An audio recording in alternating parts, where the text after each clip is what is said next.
তো নমস্কার বন্ধুরা, আজকে আমরা কিন্তু বেরিয়ে পড়েছি তো নৈহাটি অর্থাৎ বড়মার উদ্দেশ্যে। তো ধর্ম যার যার, বড়মা সবার, তো সেই বড়মার কাছে।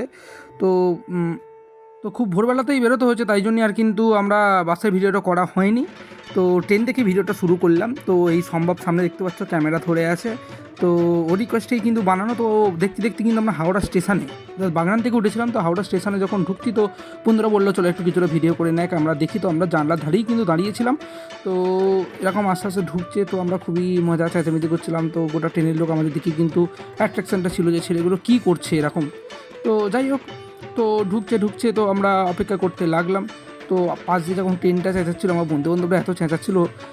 তো তারপর থেকে যথারীতি ট্রেন থেকে নেমে পড়ছি, এবং নেমে পড়ে কী করেছি, আমরা টোটো ধরে পেরেছি। তো ফেরির উদ্দেশ্যে রওনা দিচ্ছি। তো পুষণ এখানে দেখতে পাচ্ছি সংকেত থেকে শুরু করে আমার বন্ধুবান্ধব সকল রয়েছে। তো আমরা 8জন ছিলাম, আর ওরা অন্য টোটোতে রয়েছে, এবং ওরা দেখতে পাচ্ছে কঙ্ক খুব রাগাচ্ছিলো।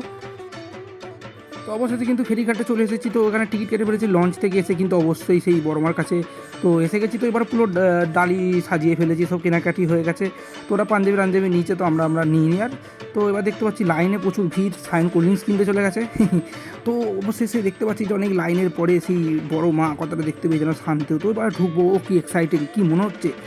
তো দেখতেই পাচ্ছি প্রচুর ভিড় হয়ে গেছে, প্রচুর ভিড় হয়েছে। সিস্টেমটা কিন্তু খুব ভালো করেছিল, তো রেলিং দেওয়া ছিল যাতে না কেউ বেলাইন করতে পারে। তো বুঝতেই পারছো আমাদের মতন ছেলেরা, তো সেই বহু প্রতীক্ষার পর জয় মা। তো এবার কিন্তু বাড়ি ফেরার পর আমরা আবার কিন্তু ট্রেনে চেপে পড়েছি। তো বাড়ি ফেরার পর তো ব্লগ বানানোর কোনো প্রিপারেশন ছিল না, এবং আমি কোনো ধরনের বানাইনি। তো বন্ধুরা কিন্তু আমাকে খুবই রিকোয়েস্ট করলো। তো ব্লগটা বানালাম, যদি ভালো লাগে অবশ্যই লাইক, কমেন্ট এবং শেয়ার করতে একদমই ভুলবেন না। তো যদি ভালো লাগে তো আবার পরে ব্লগ বানাবো। আজ এইটুকুই।